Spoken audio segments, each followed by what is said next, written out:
Vamos a concluir nuestra serie El gozo del Señor. Hoy es la última entrega, la última enseñanza. Hemos basado esta serie en el libro a los Filipenses y bueno, esta entrega número 9 tenemos por título En Cristo todo lo puedo. Y yo creo que todos ustedes han escuchado este versículo que dice: todo lo puedo en Cristo que me fortalece. ¿Cuántos lo han escuchado? Todos. ¿Cuántos lo han expresado? Todos. ¿Y cuántos lo creen?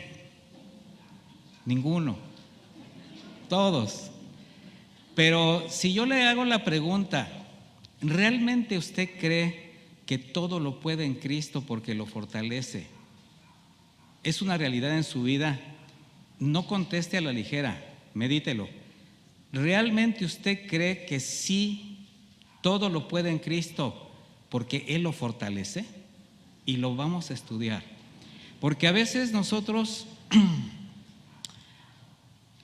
hacemos expresiones, incluso de la Escritura, por sistema, por cliché, porque lo escuchamos, porque se oye bien, porque nos hace sentir bien. Pero la palabra de Dios es para vivirla. Es para hacer la práctica. Y esto es lo más importante, mis hermanos.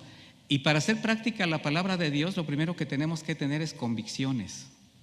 Convicción de que lo que dijo Dios en su palabra, lo que dice, es verdad, es sí y es amén. ¿Usted lo cree? Casi por concluir esta carta a la iglesia de Filipos, el apóstol Pablo, después de haber hecho una seria exhortación, lo vimos en la enseñanza anterior, acerca del regocijo, el contentamiento. Esto significa descansar y gozarse en el Señor bajo cualquier circunstancia. ¿Recuerda esta enseñanza? ¿Sí lo recuerda? Bueno, ahora empieza a llevarnos al final de la carta, dirigiéndose a la iglesia, es una exhortación a poner toda su mente, toda su atención en Cristo. Pero para esto va a hacer mención a una serie de cualidades o virtudes que definen el carácter de Cristo mismo, mis hermanos, que es en quien los verdaderos creyentes debemos poner nuestra mirada al ser Él el autor y consumador de nuestra fe. Si usted pierde de su mirada a Cristo, o sea, si cualquier cosa, entidad, figura, persona, institución le desvía la mirada de Cristo, usted se va a lamentar toda su vida. Se lo puedo decir con toda sinceridad. Porque va a desviar la mirada de lo que el Señor proveyó para tener acceso a Él. Cuando el Señor dijo: yo soy el camino y la verdad y la vida, y nadie entra al Padre si no es a través de mí, ¿qué está dejando fuera? Todo. Cualquier religión, cualquier entidad, por muy santo, por muy virgen, por muy lo que se quiera representar desde el punto de vista de la religión, de las tradiciones, de las filosofías, pero simple y llanamente el Señor dijo: ninguno va a entrar al Padre si no es a través de mí. Y es a través de su sacrificio, evidentemente, porque sabemos que a eso vino, a reconciliar al hombre, a la humanidad perdida con Dios. Y bueno, ¿de qué manera el apóstol Pablo nos lleva a poner la mirada en Jesús? Vaya conmigo a Filipenses 4, por favor, si es tan amable.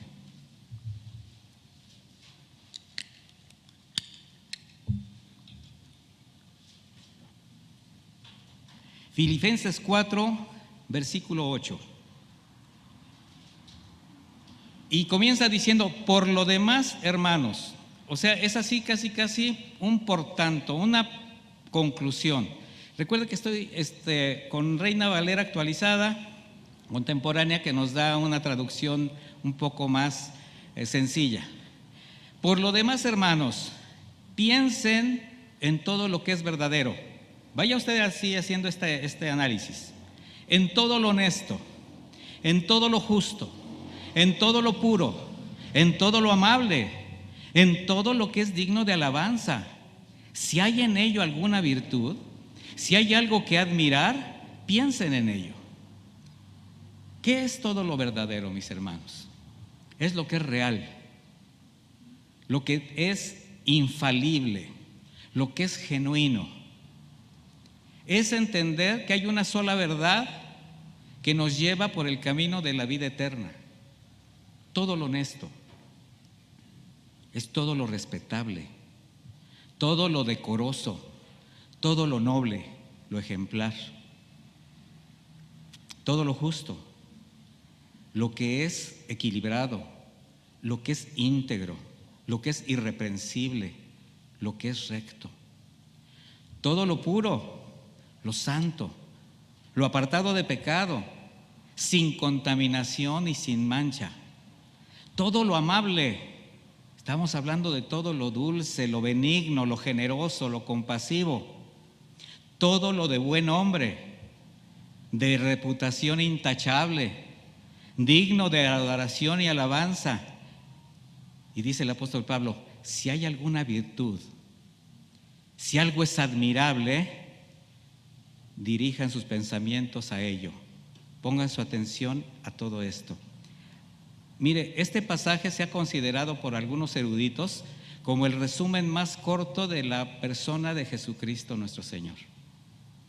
Porque nosotros podemos ver que si hay alguien verdadero, honesto, íntegro, irreprensible, santo, amable, generoso, compasivo, de buen hombre, que es sobre todo nombre, digno de toda adoración, ¿quién es? Jesús, mis hermanos. Está poniéndonos cara a cara con el carácter de Cristo.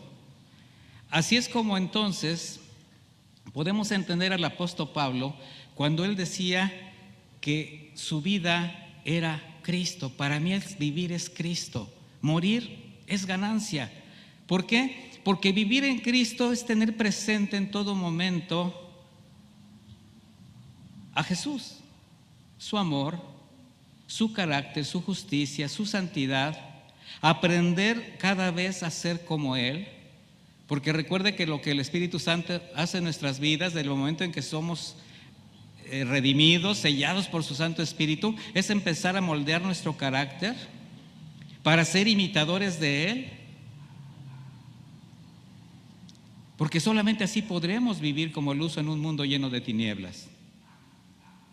En varias ocasiones he preguntado a la iglesia, ¿será fácil vivir la vida cristiana? ¿Será difícil vivir la vida cristiana? Y yo, cuando me hice esta pregunta por primera vez, la respuesta fue, es imposible vivir la vida cristiana si no se vive a través de Cristo.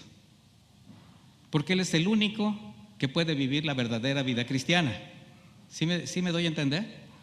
Entonces, si no vivimos la vida cristiana a través del carácter de Cristo formado en nosotros, qué difícil va a ser. Qué difícil va a ser con nuestra forma de ser, con nuestros pensamientos, con aquello que todavía nos llega a influir, que pudiésemos tener la capacidad de vivir siendo testimonio de quién dirige nuestras vidas. Pablo tenía esa convicción. Él llegó a decir, sean imitadores de mí, porque yo soy imitador de Jesucristo. Y en el versículo 9, fíjese lo que dice: lo que ustedes aprendieron y recibieron de mí, lo que de mí vieron y oyeron, pónganlo en obra. ¿Qué palabras tan comprometedoras? ¿Alguno de ustedes se atrevería a decir, todo lo que ven de mí, todo lo que yo les hablo, pónganlo en obra ustedes, como si fuera? ¿Qué difícil? Al menos yo no me atrevería a hacer tropezar a ninguno de ustedes que pusieran la mirada en una persona falible. Pero Pablo estaba convencido, él era un hombre falible, con todas las pasiones, con todas las circunstancias que un hombre puede tener, pero él había renunciado a sí mismo.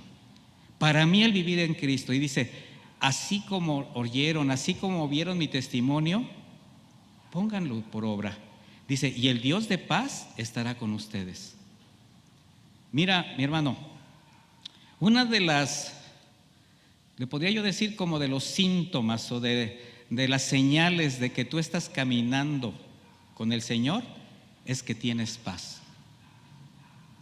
Cuando vas a tomar una decisión y la pones delante del Señor y escuchas su consejo y dices, no, sí, así debe ser, te da paz. Pero cuando tú recibes el consejo de Dios, cuando tú recibes a través de la enseñanza, a través de una meditación personal, a través de una oración, a través de una palabra, recibes el consejo del Señor, la dirección, porque pues lo necesitamos. Pero te atreves a decir, bueno, esto es lo que dice Dios, sí está bien, pero yo pienso que lo tengo que hacer así. Bueno, en ese momento, primero te estás apartando de la voluntad de Dios y te estás quedando solo. Pero también en ese momento yo te puedo asegurar que no tienes paz, porque te estás dando cuenta que lo estás haciendo en tus fuerzas, en tus recursos, con tus pensamientos. Así que Pablo está diciendo, sí, palabras muy comprometedoras, pero posibles por la seguridad y confianza que él tenía de su conocimiento de Cristo. O sea, él estaba convencido y seguro de la lealtad de Cristo, de su fidelidad, de su voluntad perfecta. ¿Tú estás convencido que Jesucristo es fiel, que es bueno, misericordioso, que es santo, que tiene el consejo a tiempo? Bueno, eso es parte de la vida del creyente, mis hermanos. Establecer nuestra mirada, nuestra atención en Jesucristo para entonces caminar conforme a lo que Él nos va mostrando en el día a día. Acuérdense que la vida cristiana es día a día. Cada día tiene su propio mal, mis hermanos. Y las misericordias de Dios son nuevas cada mañana. O sea, tú tienes un entendimiento cada día de lo que el Señor está demandando de tu vida. Al hablarle así a esta iglesia, les está mostrando su dependencia. Y les está diciendo lo que vieron de mí, lo que escucharon de mí. ¿Se dan cuenta que está prácticamente despidiéndose? Y bueno, ya en este punto, el apóstol Pablo lo que va a empezar a hacer es un acto de gratitud hacia los hermanos de Filipos, porque una característica de estos hermanos era su generosidad para con la obra. Los filipenses tenían una capacidad asombrosa para tener un sentir por la obra, y no era una iglesia que se jactara de tener muchas riquezas, no era una iglesia de la prosperidad. De hecho, era una iglesia que tenía muchas limitaciones económicas. En el lugar donde estaban, ellos tenían muchas limitantes. En Filipos había muchos problemas. Entonces, a pesar de no ser una iglesia con muchos recursos económicos, sin embargo, ellos sí entendían la importancia de usar sus recursos para la extensión del Evangelio. Tenían una profunda gratitud de haber sido alcanzados por la misericordia de Dios en Cristo Jesús. ¿Usted tiene esa gratitud? A ellos esta gratitud les dio un claro sentir de lo que representaba llevar la palabra de Dios a otros lugares, a no esconderla. El Señor dijo, no se esconde la luz debajo de un almud, de un cajón, sino que se pone encima de la casa para que alumbre a todos.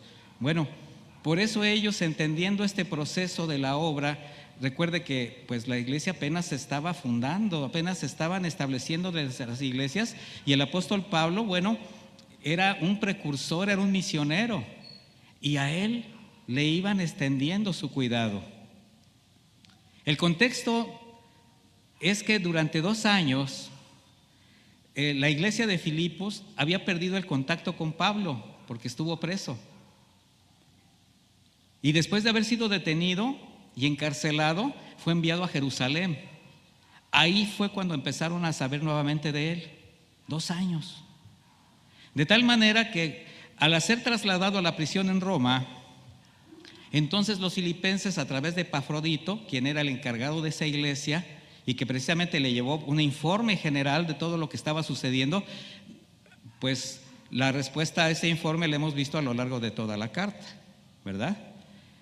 Entonces él fue a visitarlo para informarle sobre el desarrollo de la iglesia, sus problemas, las circunstancias, pero también para estar con él durante un tiempo. Recuerde que en ese tiempo incluso Epafrodito se enfermó. ¿Sí recuerda eso? Bueno, Epafrodito también fue el encargado de llevar todo lo que ellos habían guardado, que no pudieron darle a Pablo durante 2 años, y renovaron su cuidado con él. Y Pablo responde con estas palabras. Vaya al versículo 10, estamos ya en el final. Dice: grande ha sido mi gozo en el Señor, de que al fin han reanudado a ustedes su cuidado por mí. Dice, claro, la disposición la tenían, pero les faltaba la oportunidad. O sea, Pablo no les está haciendo ninguna reclamación, les está extendiendo gratitud y les dice: yo sé que no es porque no hayan querido, sino porque no tenían oportunidad, no sabían. De manera que les está expresando su gratitud, les da paz y les reconoce su cuidado, aprovechándose de esta carta para afirmar el consejo que les había expresado de tener contentamiento, de estar gozosos siempre. Y en el versículo 11 dice: no lo digo porque tenga escasez, porque he aprendido a estar contento en cualquier situación. Fíjese el corazón de Pablo. ¿Cuántos de ustedes han aprendido a estar contentos en cualquier situación? La que sea. O nada más nos alegramos cuando nos va bien y cuando hay feria. Y estoy hablando de las dos, ¿verdad? De la feria y de la feria. Sí, cuando hay dinero y hay donde gastarlo. Pero ¿qué pasa cuando hay limitaciones? Entonces, con estas palabras, el apóstol hace evidente su fe, su confianza en Dios, y le está enseñando a la iglesia el verdadero sentido del contentamiento en su propia persona, donde a pesar de las circunstancias por las que estaba pasando, preso, de entrada estaba preso, ¿verdad?, con todo lo que representa una cárcel de aquella época, y sin embargo, en medio de todas las circunstancias, él aprendió a depender de la gracia de Dios, enseñándoles que con el contentamiento que tenía, la paz y la llenura, la satisfacción interior, esto ya no le permitía exigirse ni procurarse cambios. Y ese es el verdadero contentamiento, mis hermanos. Es cuando tú ya no estás intentando cosas para alcanzar la satisfacción que según tú es necesaria, es importante. Aprender a contentarse bajo cualquier situación que se presente, sea externa o extrema. En alguna ocasión yo les platiqué, bueno, no platiqué nada, pero hice este comentario. Cuando tú tienes, por causa de la escasez, la necesidad de guardar las tortillitas duras de la noche para el desayuno de la mañana, en ese momento estás aprendiendo a estar contento en cualquier situación que se presente. No siempre hay todo, mis hermanos. No siempre hay todo. Y de repente cuando tú dices, pues nada más hay esto, y el Señor te da la gracia y la sabiduría para hacer de un plato de frijoles el manjar más exquisito sobre la tierra, unos frijolitos de la olla con un chilito verde, 3 tortillas tan duritas, las tuestas un poquito más doraditas, ¿no se les antoja? Pero sin embargo estamos pensando en el pollo y en el chicken baker y no, ¿sí saben lo que es, verdad?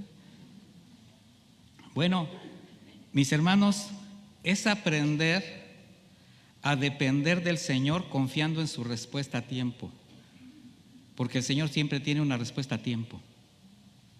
Nunca nos deja pasar por situaciones más allá de las que podamos soportar en cualquier sentido, ¿cierto o no?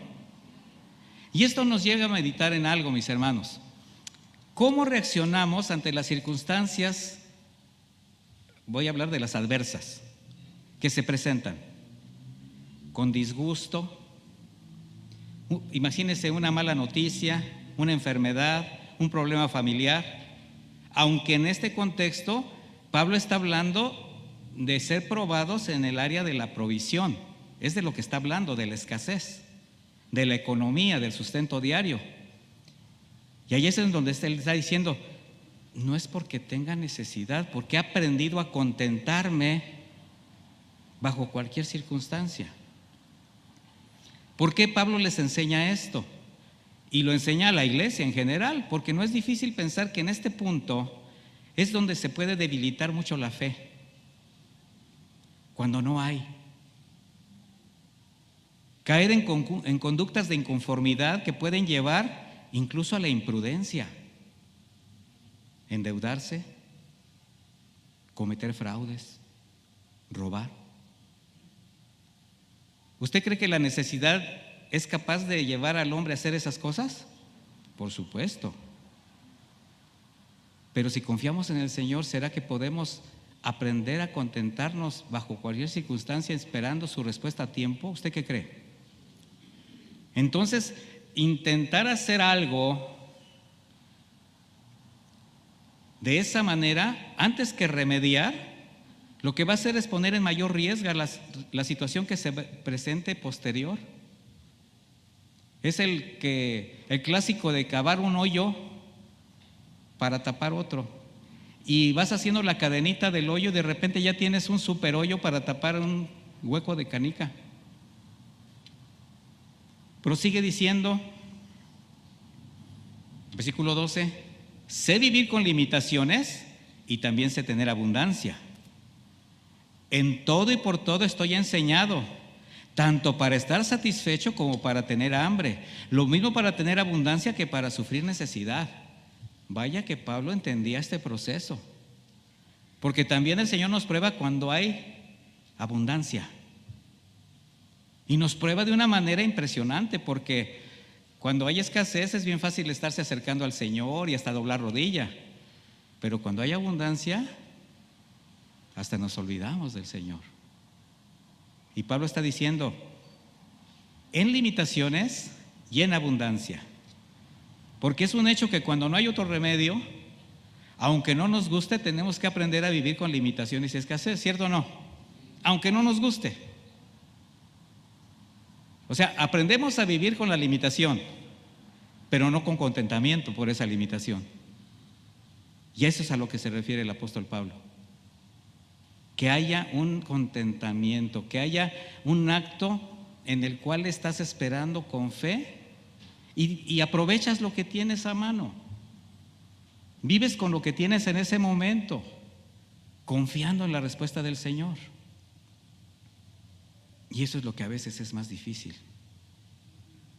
Sin embargo, si somos capaces de decir que confiamos en el Señor, que sabemos que Él conoce nuestras necesidades, o sea, nos sabemos la Biblia, mis hermanos, pero ¿qué aplicación le damos? Eso es lo más importante. También se puede vivir teniendo abundancia, pero sin la prudencia que requiere un buen administrador de sus recursos. Y empezamos a dilapidar, a desparramar. Y entonces la tortillita de la noche se va a la basura, porque hay abundancia, porque hay 1 kilo en el refrigerador. ¿Usted cree que está bien? ¿O nos podemos seguir comiendo la tostadita y compartir ese kilo con quien lo necesite? Porque también no hay prudencia, pero tampoco hay generosidad. Se tiene todo, pero no es capaz de hacer misericordia con quien lo necesita, abrir su mano para la obra del ministerio. Pero quien ha sido probado y ha experimentado situaciones extremas, está enseñado a sentirse satisfecho y agradecido con Dios en medio de cualquier circunstancia y saca mayor provecho de las mismas. Esto glorifica a Dios, mis hermanos. Allí es donde el Señor se complace en la fe de sus hijos. Y esto puede ser en medio de la escasez económica, en medio de una crisis familiar, en medio de un problema laboral, porque sabemos que el Señor está con nosotros. Entonces es cuando Pablo dice en el versículo 13, todo lo puedo en Cristo que me fortalece. ¿Ya se fijó dónde aplica?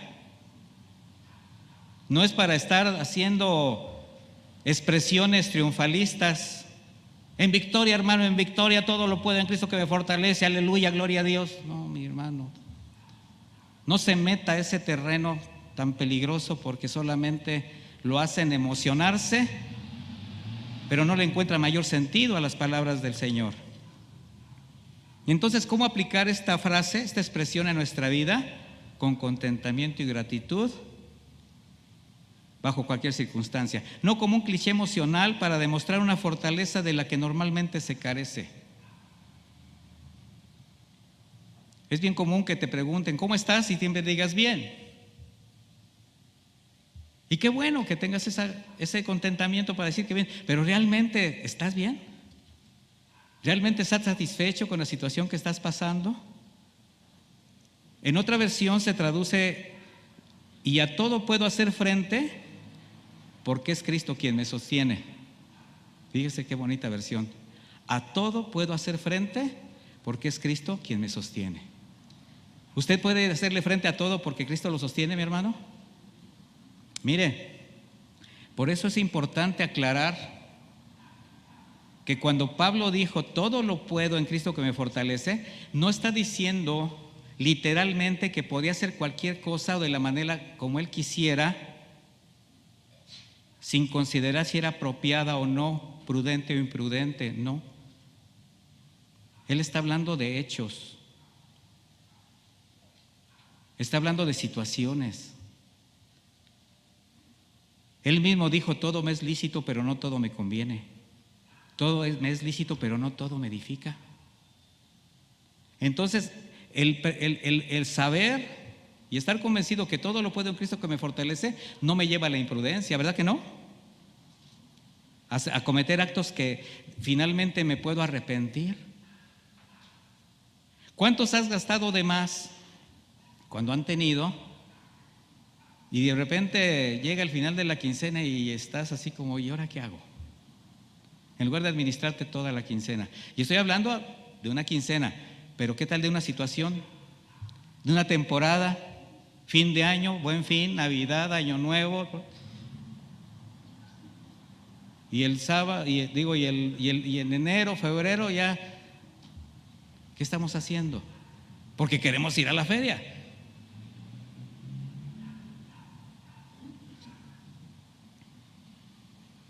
Con la frase todo lo puedo en Cristo que me fortalece, Pablo lo expresa. Lo que expresa es esto, mis hermanos: que al estar unido y sometido a Cristo, todo lo que el Señor permitiera tenía un propósito. Por tanto, también le daría la sabiduría, el poder y la fuerza para soportarla y llevarla a cabo. Eso es todo lo puedo en Cristo que me fortalece. O sea, estoy tan sometido al Señor que sé que bajo cualquier circunstancia Él estará conmigo. Por eso antecedió a estas frases lo que leímos al principio: todo lo que es respetable, todo lo que es verdadero, todo lo que es digno de alabanza, en esto piensen, en Cristo. Esto significa que quien actúa dirigido por el Espíritu del Señor, por el consejo de Dios, sometido a la voluntad de Cristo, tendrá la sabiduría y la fortaleza suficiente para soportar cualquier circunstancia. Y así en eso nos alegramos, mi hermano.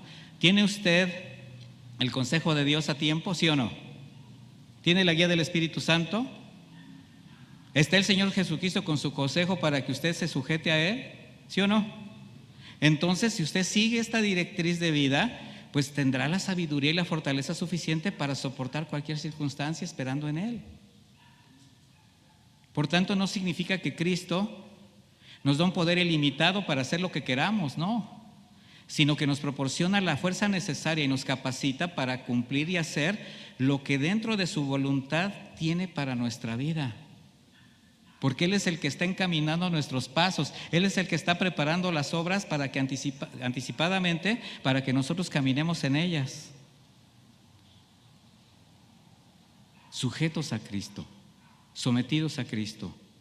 Recuerde las palabras del Señor cuando Él mismo dijo en Juan 15:5: yo soy la vid y ustedes las ramas. El que permanece en mí, yo en él, lleva mucho fruto, pero separados de mí nada pueden hacer. Si alguien no permanece en mí, es echado fuera como rama seca y se seca. Y los recogen y les echan en el fuego y son quemadas. Si permanecen en mí, mis palabras permanecen en ustedes, pidan lo que quieran y les será hecho. Entonces, a veces nosotros decimos, bueno, ¿por qué lo que le pido al Señor a veces parece que ni siquiera voltea a verme? Pues por eso, mis hermanos, porque estamos actuando en nuestras fuerzas. Recuerde que el Señor mismo dijo, si pedimos conforme a su voluntad, Él que nos escucha. No dijo, si pedimos de acuerdo a su voluntad, Él hace todo lo que tú quieras. No, Él te escucha. Es tu Padre eterno, conoce tus necesidades, escucha tu clamor, conoce tu necesidad, pero también sabe la respuesta que tiene que dar a cada una de ellas, porque Él sabe lo que necesitas. Somos como niños, siempre tratando de buscar las cosas que nos satisfacen, que nos llaman la atención, el juguete nuevo, la comida chatarra. Es preciso asegurarnos de la posición en que estamos delante de Dios, de qué manera estamos unidos, de qué manera estamos sujetos al Señor para que por ese amor, por esa gratitud, el contentamiento esté siempre presente en nuestra vida, a pesar de las circunstancias. Y pueda usted gozarse, mi hermano, en todo momento. Yo sé que todos ustedes han experimentado lo que estoy hablando. Quizás ni siquiera se han puesto a recapacitar en que ustedes en el día a día están siendo probados y el Señor está pendiente de sus necesidades. Pero a veces la misma lucha que tenemos, el mismo no poner los ojos en las cosas de arriba, estar pensando en cómo resolver los problemas, no se dan cuenta que el Señor no ha dejado de proveer, no ha dejado de cuidarles, no ha dejado de estar con ustedes. Cuando nosotros vivimos de esta manera, pues es un contraste con la perspectiva que tiene el hombre natural, o sea, quien no conoce a Dios. ¿Cuál es la perspectiva del hombre en sí misma? Tener más, buscar más. De hecho, los que son más ricos se esfuerzan por tener más dinero, más poder, obtener más placer, siempre buscando niveles más altos de satisfacción. ¿Sí o no? Y así somos, mis hermanos. El ser humano. ¿Tiene usted para comer tacos? Y dice, ay, quiero una hamburguesa. Ya tiene para la hamburguesa y ahora quiere un pollo. Ya tiene el pollo y ahora quiere un pedazo de filete de salmón. Y así se va, y se va, y se va, y se va. Ahora, ¿será malo esto? No. Si el Señor te lo da es con mesura y a su tiempo. Mi hermano come salmón todos los días. Pero si es el momento de comer tostadas con limón y sal, ¿qué hay que comer? Pues eso.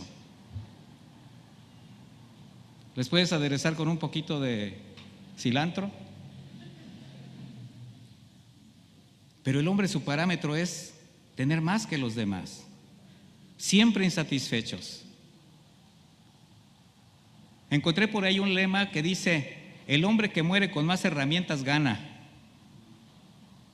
Fíjese, esto refleja el amor natural a las riquezas. Entonces la pregunta es, ¿tiene usted contentamiento? Y pese a cualquier situación, ¿disfruta de paz en su corazón, confiando en su Señor? Medítelo. Si no lo tiene, encuéntrelo. Y no tiene que buscar muy lejos. Está dentro de usted, mi hermano. Está dentro de usted. Convencido de que su Padre Celestial posee los recursos ilimitados y que por su bondad va a dar a cada uno de sus hijos lo justo para suplir todas sus necesidades. Y no estoy hablando solamente de necesidades físicas. Le va a suplir cualquier tipo de necesidad moral, espiritual, personal, pero tiene usted que estar convencido y tener la capacidad de aprender a tener contentamiento con lo que el Señor le va dando, le va mostrando. Cuando usted tiene una comida que le gusta mucho, ¿qué sería preferible? comerla poco a poquito para saborear cada bocado hasta el final, o atragantárselo y tragárselo todo así? ¿Qué cree que es mejor? Ahora piense cómo come usted. Los jóvenes son muy dados a comer muy rápido, ¿sí o no? Yo le digo a mi nieto, disfruta tu comida, saboréala, es tuya, no, nadie te la va a quitar. O sea, le gustan las hamburguesas. ¿A qué muchacho no le gustan las hamburguesas? Entonces tiene su hamburguesa y se va como, le digo, saborea, mastica, o sea, es tuya, te aseguro que nadie te la va a quitar. Pero apenas estoy ya dando la segunda mordida y ya se acabó la hamburguesa. Así somos, mis hermanos. Saboreé el día a día y disfrútelo con todo lo que el Señor le permite tener en su entorno. Y si es poquito, disfrútelo mucho. Y si es mucho, disfrute lo que le satisface y reparta lo que pueda repartir. Mejor es que dar que recibir. Mejor es dar que recibir. ¿Se ha puesto usted a pensar, como padre de familia, cuántas veces se ha quedado viendo a su familia comer y de repente como que todo medio se acaba y ya se hace uno el disimulado como, ya me llené? ¿Cierto o no? ¿Y no se siente uno satisfecho de ver que comieron los hijos, que comieron? Sí. Y al ratito ya anda uno buscando por ahí, aunque sea una lechuga con sal para llenarse. Pero se siente una satisfacción completa de ver que los demás quedaron satisfechos. Y ese es el trabajo de los cristianos, de los creyentes, también en el sentido espiritual. Es negarnos a nosotros mismos para que los demás sean enriquecidos, mis hermanos. Y Pablo continúa diciendo: sin embargo, hicieron bien en participar conmigo en mi tribulación. O sea, ya les dijo que todo lo podía en Cristo que le fortalecía, que estaba acostumbrado a la escasez y a la abundancia, pero ese era por el carácter que ya había desarrollado. Pero ahora, fíjese, pasa a otro punto. Hicieron bien en participar conmigo en mi tribulación. Y bien saben ustedes, hermanos filipenses, que al principio de la predicación del Evangelio, cuando partí de Macedonia, Macedonia es en la parte de Europa donde comenzó la iglesia en esa área, y fue en Filipos precisamente. Esto lo aprendimos en la primera enseñanza. Y dice él: ninguna iglesia participó conmigo en cuestiones de dar y recibir, sino solo ustedes. Incluso a Tesalónica, una y otra vez ustedes me enviaron para cubrir mis necesidades. O sea, la iglesia de Filipos desde el principio fue una iglesia fiel. Y ya andaba Pablo en otras ciudades de esa parte de Europa. Y los filipenses, ahora, ¿por qué cree que tenían que mandarle? Porque había ciudades donde les dolía la parte anversa del brazo, el codo. El apóstol agradece el apoyo que desde el principio esta iglesia tuvo para el sostenimiento de la obra. Ellos hacían evidente su generosidad en contraste a la actitud de otras iglesias que no tenían la misma sensibilidad, como los de Tesalónica, como los de Corinto, y vaya que en esas ciudades había muchos recursos. El mismo Pablo en Corinto tuvo que trabajar. ¿Sí recuerda? Y dijo: con mis manos trabajo, y para no ser tropiezo para ustedes, porque no busco lo suyo, los busco a ustedes. Y era una iglesia que tenía recursos, pero criticaban a Pablo. Y él dice: no se preocupen. Aquí en el versículo 17, continuando, dice: no es que yo busque dádiva de ustedes, lo que busco es que abunde fruto en la cuenta de ustedes. Y esto es algo que tenemos que entender, se los voy a explicar. Debemos aprender que las ofrendas que damos al Señor, cualquiera que ésta sea, física, material, moral, espiritual, son para honrar a Dios, no a los hombres. Eso nos tiene que quedar bien claro. Y por tanto, Dios se agrada de la obediencia y generosidad de sus hijos. y por eso tiene cuidado de ellos. El mismo Pablo dice, el que siembra escasamente cosechará. O sea, él hace una serie de señalamientos con respecto al sembrar en la obra, porque sabe que Dios tiene un carácter generoso por naturaleza y que no es deudor de nadie. Por eso nuestra predicación en casa de oración no hace énfasis en las ofrendas que ustedes den, sino enseñarles el proceso entre el dar y recibir. En Hechos 33, el apóstol le dice, ya casi de despedida también, a la iglesia: no he codiciado ni la plata, ni el oro, ni el vestido de nadie. Ustedes saben que estas manos proveyeron para mis necesidades y para aquellos que estaban conmigo. En todo les he demostrado que trabajando así es necesario apoyar a los débiles y tener presente las palabras del Señor Jesús, que dijo: más bienaventurado es dar que recibir. O sea, Pablo no estaba buscando las dádivas. Y mire, iglesia, tus dádivas, tus ofrendas voluntarias que entregas con todo tu corazón al Señor son fruto agradable que abundará en tu cuenta. Una cuenta que solamente Dios conoce. No es el proceso que muchos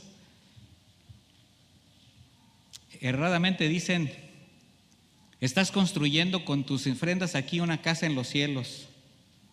Una vez escuché a un pastor que dice: cada vez que tú traes aquí tu dinero al altar, es como si aventaras un ladrillo al cielo. Pues me va a caber en la cabeza. Mis hermanos, el Señor no necesita ladrillos, los pisos son de oro.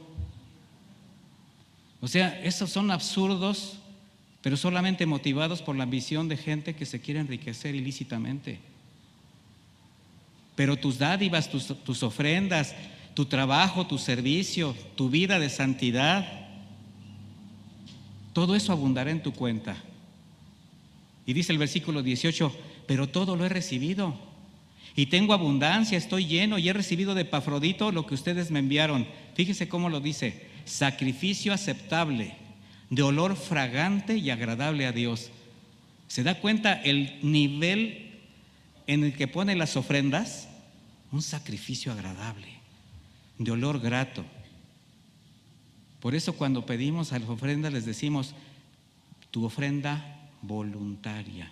¿Sí se dan cuenta que yo hago énfasis en eso cuando levantamos las ofrendas y no hacemos una enseñanza para ver cómo les conmovemos el corazón? Eso es entre ustedes y Dios, mis hermanos. Nada más les enseñamos. Pero lo que tú das de todo corazón abunda en tu cuenta, sacrificio aceptable, de olor fragante y agradable a Dios. Por eso hago énfasis, no solamente es lo material. Acuérdense que la ofrenda somos nosotros, santa, porque es nuestro culto racional. Sabemos delante de quién estamos. Entonces Pablo con esto también está mostrando el carácter que todo siervo y ministro de Dios debe tener. No busco dádivas de ustedes, es jamás buscar de los hermanos dádivas personales, sino enseñarles el buen hábito de hacer y ser una ofrenda racional, aceptable, de olor fragante, que abunde a su cuenta. Y entonces en el versículo 19 ya dice: así que mi Dios suplirá todo lo que les falte conforme a sus riquezas en gloria en Cristo Jesús. A nuestro Dios y Padre sea la gloria por los siglos de los siglos. Amén. O sea, conoce el carácter de Dios y está mostrando ese carácter para que la iglesia se dé cuenta que tiene un Dios generoso, un Dios compasivo, misericordioso, pero también justo, íntegro, recto. No es tu dinero lo que busca el Señor, es tu corazón, mi hermano. El problema de muchos creyentes, cuando solo han sido engañados y abusados sin haberlos enseñado este proceso, es que no llegan a comprender la diferencia entre quiero y necesito. Los hacen codiciosos. ¿Quieres un coche? ¿Quieres una casa? ¿Quieres esto? Y no les están mostrando el amor del Señor en la redención en la cruz. ¿Qué es más importante? ¿Tu vida ganada por Cristo, tu vida eterna en los cielos, o tener un coche y una casa? Es entender que busquemos el reino de Dios y su justicia primero, y todo lo demás vendrá por añadidura. Dice el Salmo 103, 14, porque Él conoce nuestra condición y se acuerda de que somos polvo. Somos débiles, somos vulnerables, somos dependientes. Si no fuera por el Señor, no estaríamos aquí, mis hermanos. El solo hecho de tener la posibilidad de respirar, de tomar un vaso de agua, ¿cuánto tiempo puedes aguantar la respiración sin morirte? ¿Se han hecho el intento? Un buzo experimentado puede llevar minutos bajo el agua y se han llegado a morir. Pero ahora con esto del COVID yo me puse a investigar porque tenía uno que hacer ejercicios. ¿Sí han hecho ustedes ejercicios? Les aconsejo que los hagan. Y uno de los ejercicios es aguantar la respiración, así profundamente. Pero vayan a un tutorial para que no lo hagan así, se pueden quedar ahí.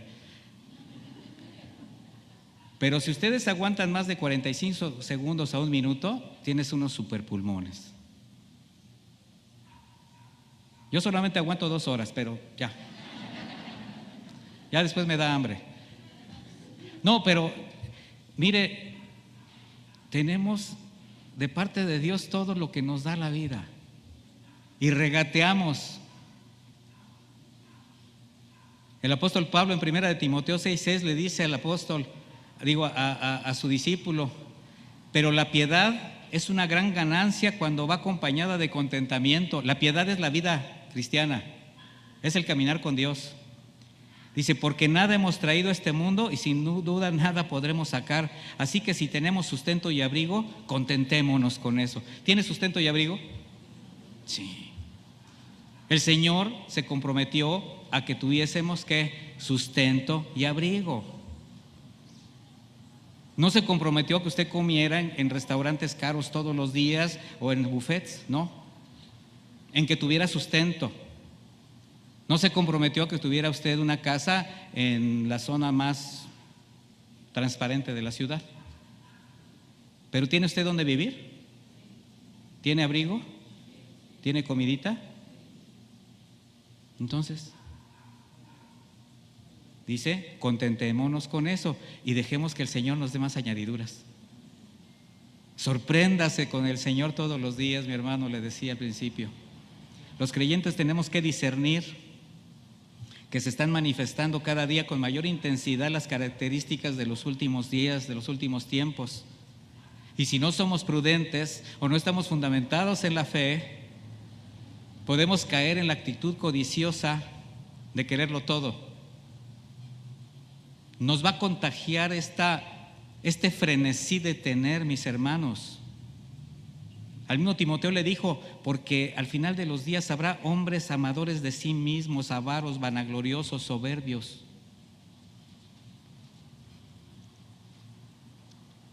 ¿Usted sabe lo que es un comprador compulsivo? Corre hasta el riesgo.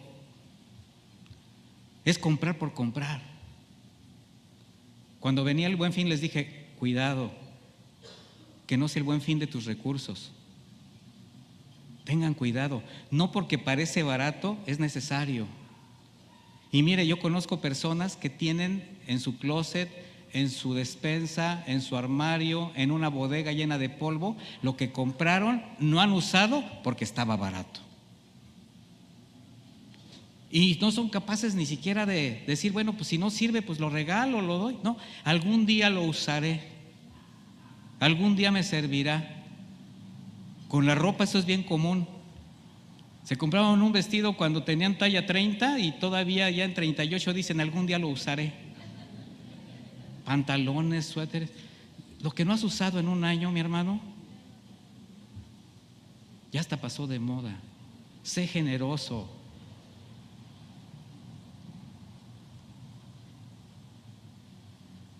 millones endeudados a causa del crédito fácil. Compre ahora, pague mucho después. Y aunque esté fuera de tu alcance, caes en la trampa. Pague en 24 meses los regalos de Navidad del 2022. O sea, va a llegar la Navidad del 2024, del 2025 y todavía no estoy pagando.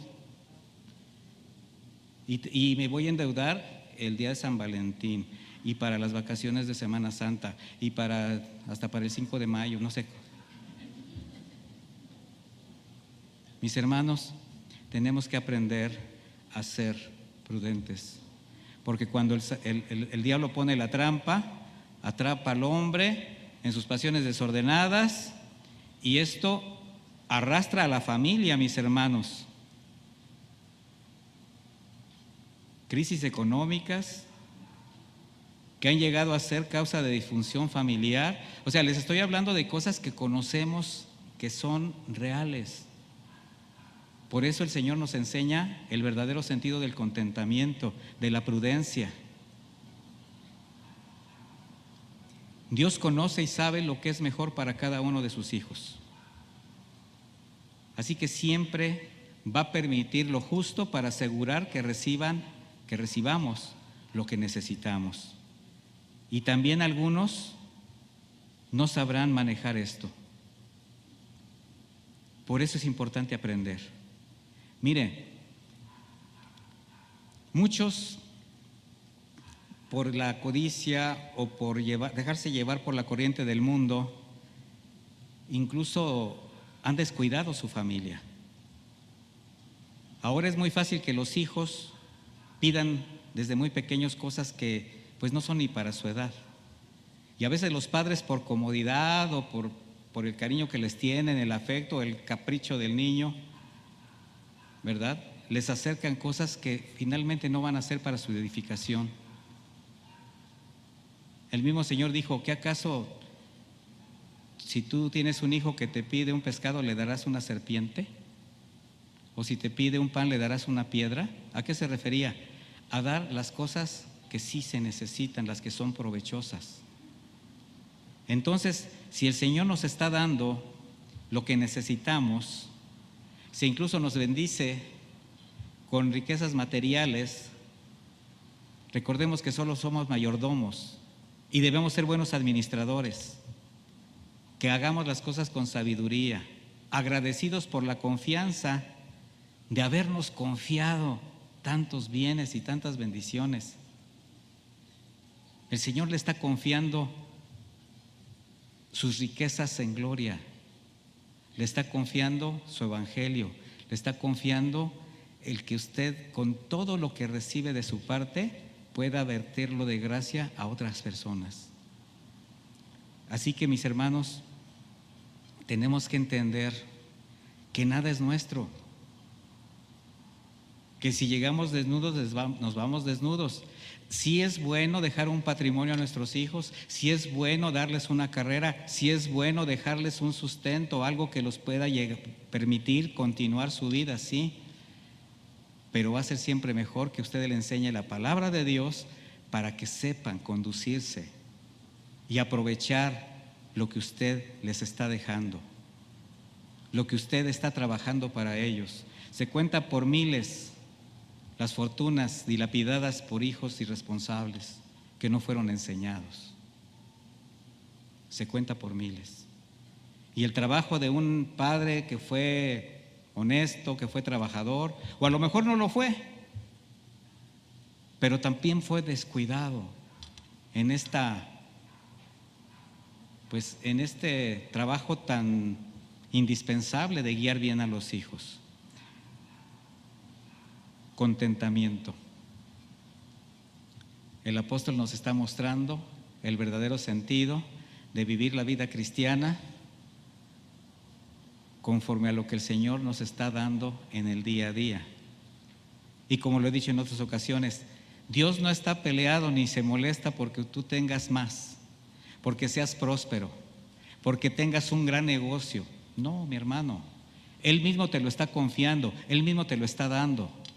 Pero el Señor lo que quiere es que seas un buen administrador, que aprendas a tener esa capacidad de prudencia para que en todos tus actos, sea con escasez, sea con abundancia, tú glorifiques al Señor. Y no olvides lo material, lo físico, es añadidura. Lo más importante es por qué estamos aquí. ¿Por qué el Señor todavía nos hace permanecer en este mundo? ¿Por qué el Señor todavía nos sigue proveyendo de todo lo necesario para ir a otros espacios a predicar su palabra? ¿Por qué? Porque el Señor a eso vino. Y retrasa su venida, ¿por qué? Porque está esperando que todavía muchos procedan al arrepentimiento. Y mis hermanos, ese es el trabajo de la iglesia.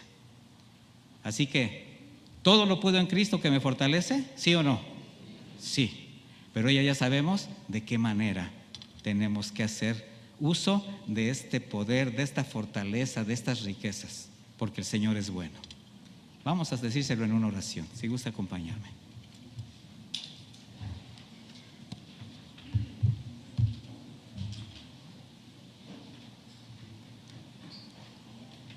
Bendito Dios, te damos gracias, muchas gracias. Si está usted agradecido con el Señor por lo que tiene y por lo que no tiene, levante sus manos y dígale: Padre, gracias. Gracias porque hasta hoy nos has sostenido. Porque de tu mano tenemos todo. Porque toda dádiva buena viene de lo alto. Porque has sido generoso desde siempre. Y el primer acto de amor y de generosidad lo vemos en Cristo Jesús nuestro Señor, quien vino a pagar por nuestras vidas, Señor. Así te mostraste como el dador alegre. Y no solamente nos das a Jesús, sino que nos dejas al otro Consolador, para que nos guíe, para que nos lleve de la mano, para que nos convenza de pecado, para que fortalezca nuestra fe, para que nos haga buenos administradores, para recordarnos las palabras de Jesús.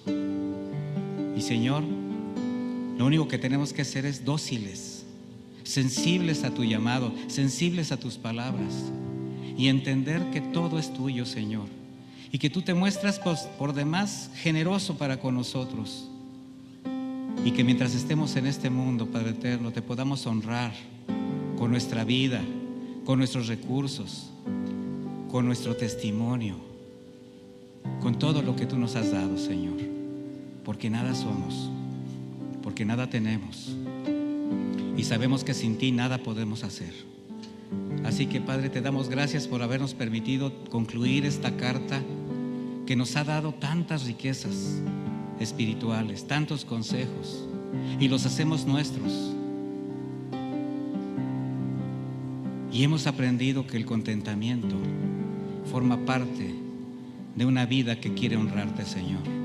Así que, nos des o no nos des, aquí estamos, Señor, convencidos de que nada nos faltará, convencidos de tu fidelidad, convencidos de que tú tienes control sobre todas las cosas y que mientras confiemos en ti, jamás seremos avergonzados.